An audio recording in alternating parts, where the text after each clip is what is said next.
Buenos días, alumnos de cuarto A y cuarto B. Vamos a hablar acerca de una de las teorías que sustentan a la biología como ciencia natural o pura, que es la teoría evolutiva de Darwin y Wallace. Fíjense que en la biología existen tres teorías que la sustentan como ciencia natural, que son la teoría del gen, la teoría celular y la teoría evolutiva. Bueno, antes de empezar a explicar este tema, que es de lo que ustedes me van a hablar en su proyecto de este segundo parcial, déjenme comentarles que Charles Darwin fue nieto de un naturalista muy importante llamado Erasmus Darwin.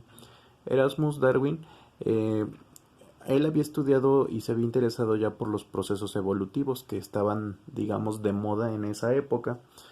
El hijo de Erasmus, el papá de Darwin, fue un médico muy afamado. Y bueno, pues Darwin, muy jovencito, tuvo que empezar a buscar su vocación. El papá de Darwin quería que él fuera médico.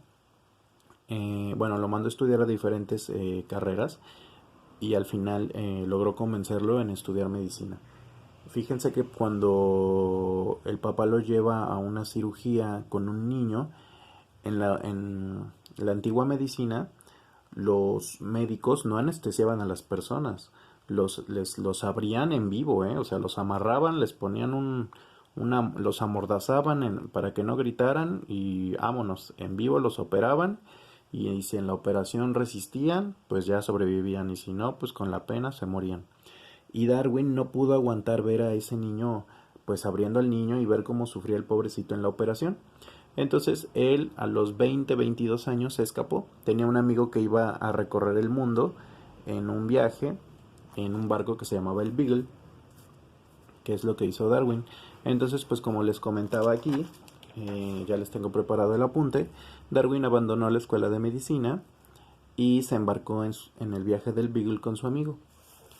Este Beagle recorrió, aquí les pongo el mapa, que por favor quiero que anexen a su apunte. Salió desde Reino Unido en Inglaterra, viajó por toda América y pues recorrió todo el mundo durante 5 años. En 5 años Darwin fue guardando información, fue haciendo dibujos, le interesó la ciencia y se hizo naturalista de esa época. Gracias a estos descubrimientos del mundo natural, él pudo hacer su famosa teoría evolutiva. Pero fíjense que de todo lo que él observó en la naturaleza, en todo el mundo, se maravilló mucho con unas islas que se ubicaban ahí cerca de Ecuador, en Sudamérica, que son las famosas Islas Galápagos.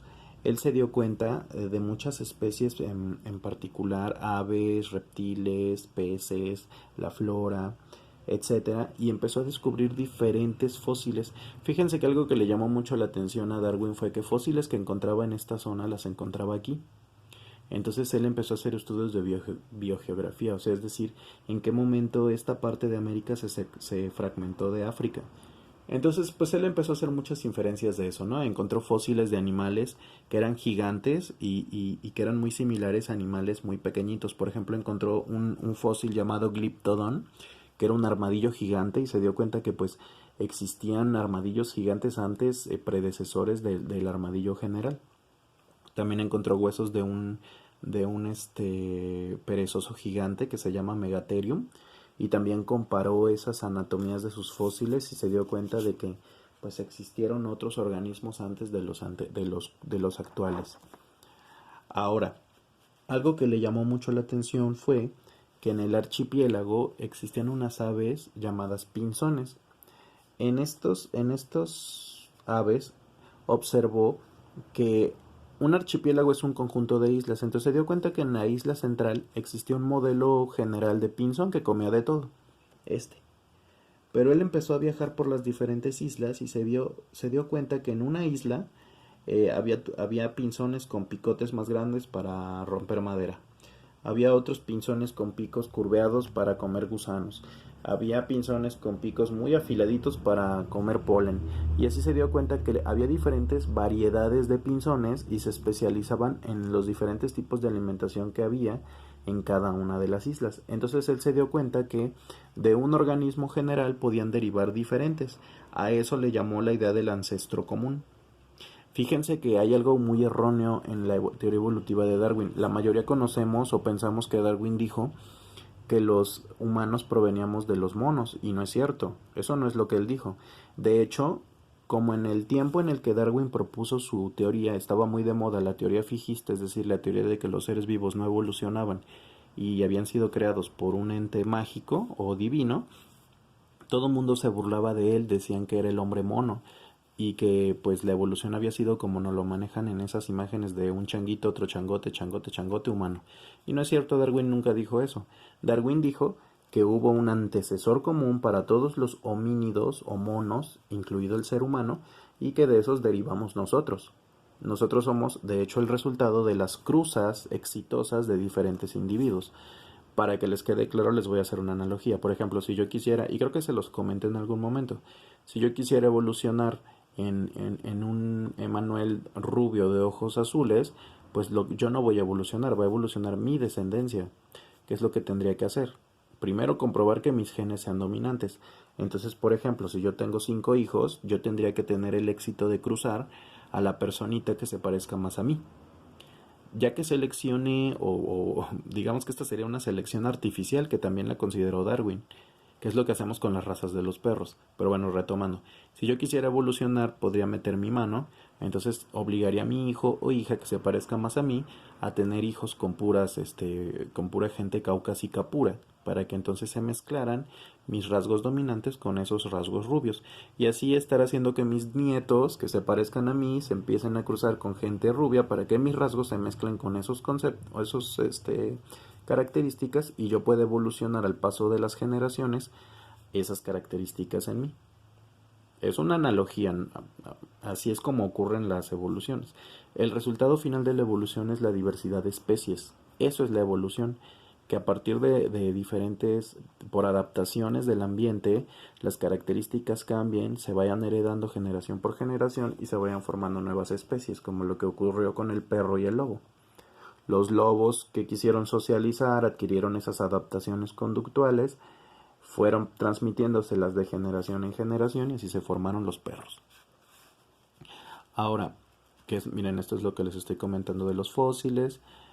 Además, otra cosa importante que tomó en cuenta Darwin en unos estudios que su abuelito le dejó, junto con un amigo que él tenía que se llamaba Thomas Malthus, es la idea de la influencia de los alimentos en los seres vivos, ¿no? Para poder generar el crecimiento poblacional. ¿A qué se refiere con eso? Fíjense que los alimentos crecen de manera aritmética, es decir, crece 1, 2, 3, 4, 5, son más lentos en su crecimiento.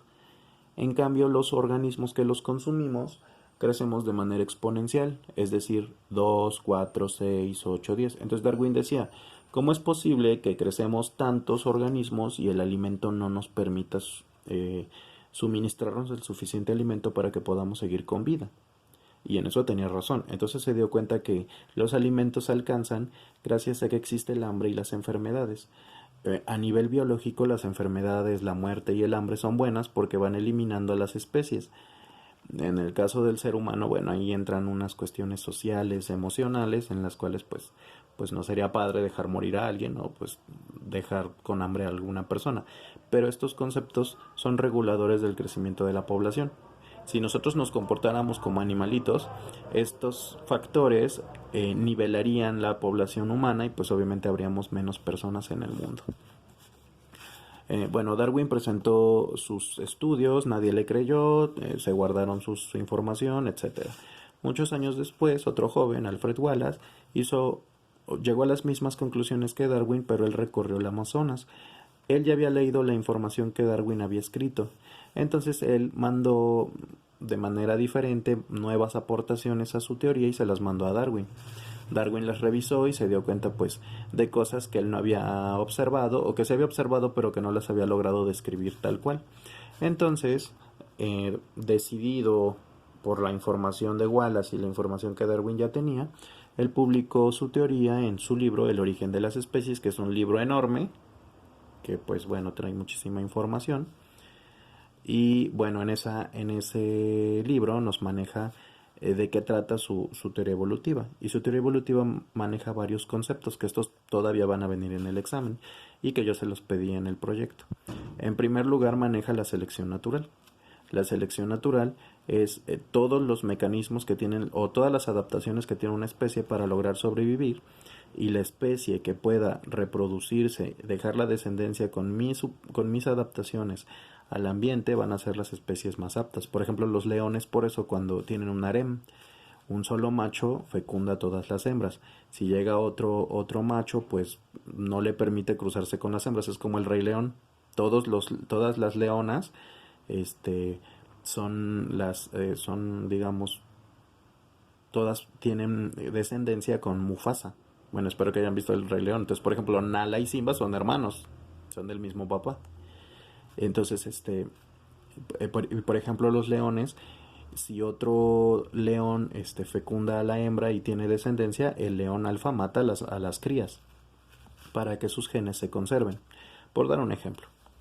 Ahora, otra cosa importante, la población se regula porque algunas especies, sus descendencias se mueren y sirven como carnada o como alimento. Solo los más rápidos o los que se logran esconder o camuflar también son los que pueden mantenerse, evadir presas, y los más sanos los que no se enferman. Por ejemplo, esto del coronavirus pues es un factor que le va a permitir a los que se adapten, pues los que sobrevivan a la enfermedad se adaptarán, los que no pues mueren, y es un regulador de la población. Estos puntos se los voy a explicar brevemente porque los vamos a ver por mí más adelante. Pero en general la sobreproducción se refiere a aquellos organismos que son muy pequeñitos y entonces tienen que sobreproducir sus descendientes para poder sobrevivir. Por ejemplo, una cucaracha deja cientos de cucarachitas ¿para qué? Para que mínimo de las cientas, 2 o 3 puedan sobrevivir y dejar descendencia. Las demás sirven de alimento o las matamos.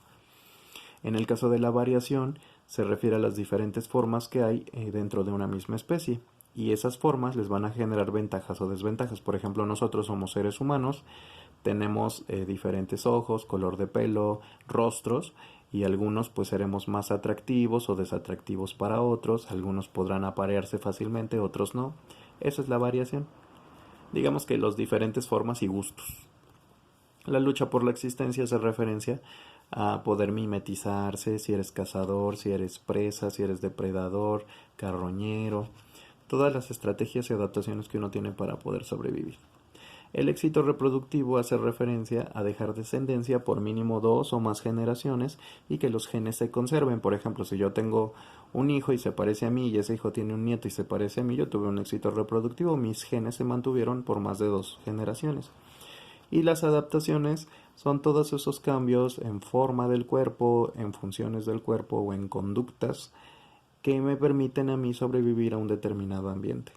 Por ejemplo, cuando yo me voy, si yo les ofreciera un viaje a Rusia donde el clima es muy frío y la alimentación es diferente, ustedes tendrían que adaptar su morfología, a lo mejor cambiarían su vestimenta o su ropa más abrigadora, su piel se adaptaría al frío, se pondrían rojitos o se pondrían demasiado blancos por la falta de sol, su metabolismo cambiaría por los diferentes alimentos y su conducta también tendrían que adaptarse a las nuevas normas que tiene la población o la sociedad rusa, por dar un ejemplo. Bueno, espero que les haya quedado claro la teoría evolutiva de Darwin. Todo esto es una teoría muy aceptada y es la teoría más actual de la evolución. A los que sean como muy creyentes o que crean en Dios igual que yo, déjenme comentarles que en 1992 o 96, en esa etapa, Juan Pablo II aceptó la teoría evolutiva de la evolución y la aceptó la Iglesia Católica o el catolicismo aceptó completamente la teoría evolutiva de Darwin.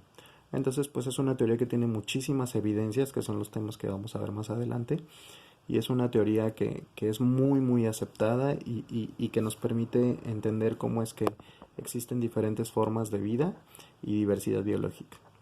Espero que les haya quedado claro y nos vemos pronto.